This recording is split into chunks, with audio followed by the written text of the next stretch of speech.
Comme j'ai dit, c'est une histoire très sensible. Alors, je vais vous expliquer l'histoire, vous allez mieux comprendre, parce que je pense qu'il y a certaines personnes qui sont passées autour de certaines informations. Je suis Soukaina. Je quitte mon pays d'origine, le Maroc. Je vais en Côte d'Ivoire et je rencontre un homme en Côte d'Ivoire qui s'appelle Safarel, qui est un musicien, artiste célèbre, avec qui j'entreprends une relation. Au début, je ne suis pas au courant que l'homme a une femme. Et comme on le sait, tous les hommes, quand ils viennent draguer, ils ne viennent pas dire qu'ils ont une femme ou qu'ils ont peut-être une petite copine. Donc j'entreprends une relation avec ce dernier, tout en sachant une chose, que ce dernier est violent. Donc imaginez-vous le nombre de coups que j'ai dû percevoir. Ensuite, je tombe enceinte de cet homme qui n'arrivait peut-être pas à enceinter sa femme, en fait, avec qui il est resté longtemps, dont je n'étais même pas au courant. Et quand je tombe enceinte, j'accouche en fait de l'enfant. Je suis une mère, je suis une femme orpheline de père et de mère. Donc je n'ai pas ma mère pour me consoler. Je n'ai pas ma mère pour vivre ce moment qui est censé être un moment de joie et de bonheur. Et quand je tombe enceinte, imaginez-vous les douleurs des grossesses et des souffrances. Et tout en connaissant mon époux Safarel, qui est un homme qui va sortir, qui va passer son temps à sortir, à aller dehors, à faire la fête et tout, et à faire le petit bad boy, en fait, dehors. J'accouche des enfants par césarienne. Imaginez-vous la douleur d'une césarienne de 2 enfants. Je finis d'accoucher. Je n'ai pas l'attention physique que j'attends d'un homme. Et je n'ai pas ma mère. Je suis chez la mère de ce dernier. Au bout de quelques mois que j'ai accouché, je vois cet homme-là qui a changé de comportement, comme on a l'habitude de voir les hommes. Après l'accouchement, l'homme change carrément de comportement. Donc cet homme-là change de comportement. Il s'occupait de ses enfants. Finalement, il veut m'arracher mes enfants. Je décide de rentrer chez moi au Maroc. Et quand j'arrive chez moi au Maroc, cet homme pour qui j'ai fait des enfants, parce que quand je fais des enfants, on fait des enfants par amour déjà, réussit à me convaincre. Je rentre en Côte d'Ivoire. Et quand je rentre, grande soit ma surprise, cet homme a envie que je lui redonne les enfants. Je ne peux pas donner les enfants parce que les enfants, c'est les chairs de ma chair. Bien sûr que c'est les chairs de sa chair aussi.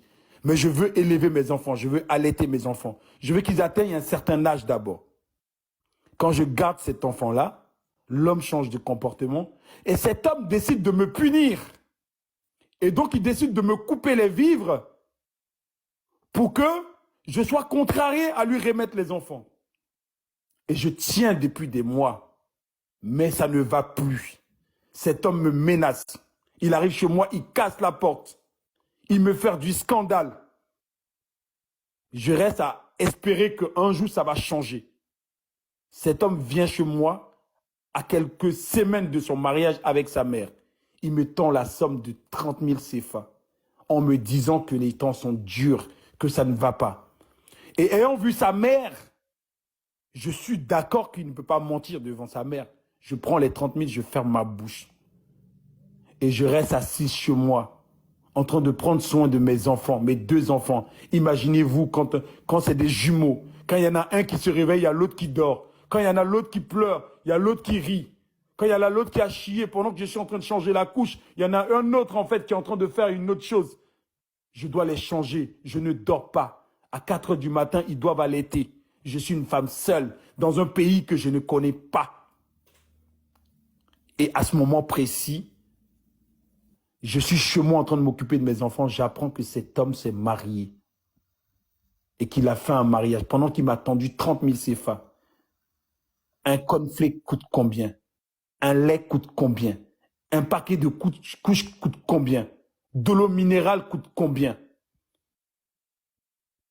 Et quand je viens crier mon ras-le-bol parce que j'en peux plus, je suis bouleversé à ce moment. Au moment présent où je vois cet homme en train de se marier, tout heureux, moi je suis bouleversé. Je me sens malheureuse et triste parce que je me dis, mais qu'ai-je fait pour mériter cela?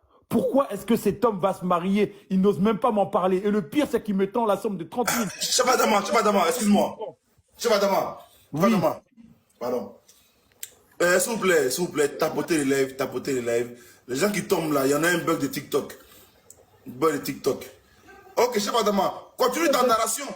Que vais-je faire avec 30 000? Continue ta narration. Chebadama. Que je sois là, que je sois avec ces 30 000 CFA, avec mes jumeaux, dans le déni, en train de souffrir, en train d'imaginer. Pourquoi on me fait ça? Parce que je suis marocaine en Côte d'Ivoire? Non. Quand je suis parti dans mon pays, j'ai été régné par ma famille parce que certains ont commencé à se moquer de moi en disant, oui, vous n'avez pas dit que vous aimez les Noirs? Ben voilà maintenant, tu as eu ta réponse. Et que je reviens dans ce pays-là, en me tend la somme de 30 000 CFA. Et que je monte dans un panel parce que je n'en peux plus. Je souffre, je brûle au fond de moi. J'ai besoin de sortir, de dire quelque chose. Et que je viens, que je dis que cet homme ne s'occupe pas de moi, tout en sachant que je suis exposé à l'intimidation. Parce que cet homme-là, souvenez-vous, il est très violent. Donc imaginez-vous le nombre de personnes qu'il a dû envoyer derrière moi pour m'intimider. Et que certaines personnes viennent me dire que oui, il est partenaire avec la première dame dans un pays qui est démocratique. Qu'on vienne me dire oui, il connaît des marraines, il a des bras longs. Femmes, opinion publique, jeune, future mère. Voilà l'histoire de Soukaina. Chebadama. Laisse-moi chuter, s'il te plaît. Attends, je te pose une question. John, laisse-il va finir. Il est dans son élan, s'il te plaît. Non, mais attends, on dirait que vous aimez ça, hein. Attends, vous prend. Ok, attends, continue. Attends, vas-y. Voilà l'histoire de Soukaina. Et je suis sûr qu'il y a plein de femmes qui sont dans ces histoires-là. Il y a plein de femmes qui n'osent pas en parler, qui sont victimes de ces souffrances-là. Parce qu'il y a l'intimidation. Parce qu'il aura une mère qui va sortir pour dire on ne parle pas comme ça, on n'expose pas le père de ses enfants. Parce qu'il aura une femme qui va sortir quelque part pour dire non, même si c'est comme ça, tu n'aurais dû pas sortir comme ça. Tu n'aurais dû pas faire comme ça. Parce qu'il y aura des gens qui vont intimider. Comme on a toujours été victime. Comme l'Afrique a toujours été victime. De voir des femmes qu'on frappe et des familles qui viennent dire non, c'est pas grave. Le mariage, c'est comme ça. Non, ma fille, laisse tomber. C'est ton mari. C'est pas grave. Jusqu'à quand nous allons continuer ça? Est-ce que cela fera de nous une nation forte? Est-ce que cela de nous fera une nation forte? Tout en sachant qu'une femme qui se brise, c'est un futur monde qui se brise. Parce qu'une femme qui souffre dans son foyer, qui élève son enfant dans la souffrance, est un couteau pour le futur père, est un couteau pour une société. Parce que c'est ces enfants-là qui grandissent sans amour. C'est ces enfants-là qui sont censés aimer demain. Et quand ces enfants sont brisés, comment vous voulez que je fasse quelque chose que je n'ai pas appris? Comment vous voulez-vous que je donne de l'amour si je n'ai pas eu l'amour de mon père? Si j'ai eu l'amour que de ma mère? Comment vous voulez-vous que je sois épanoui si j'ai vu ma mère en train de pleurnicher, de faire 3 à 4 boulots pour subvenir aux besoins, pendant que mon père payait des champagnes? Comment voulez-vous que je sois heureux? Comment voulez-vous que j'ai confiance en moi si j'ai 1000 fois des questions que je me pose en me demandant mais qu'ai-je fait pour ne pas avoir un père qui m'aime, qui s'occupe de moi? C'est de ça qu'on parle. Et quand on parle de ça, il y a des gens qui montent pour nous dire elle a voulu salir, elle a voulu faire ci. Opinion publique. Voilà l'affaire de Soukaina, s'il vous plaît. Voilà l'affaire de Soukaina. Et aujourd'hui, il y a des gens qui sortent contre elle pour raconter que c'est une femme qui n'est pas sérieuse. C'est une femme à jambes légères. Eux, ils sont l'ami de ce dernier.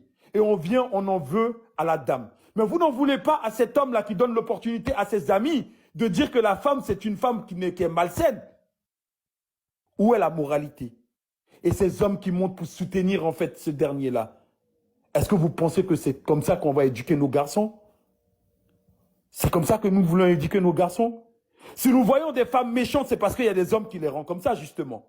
Parce qu'une femme, quand elle connaît sa vie,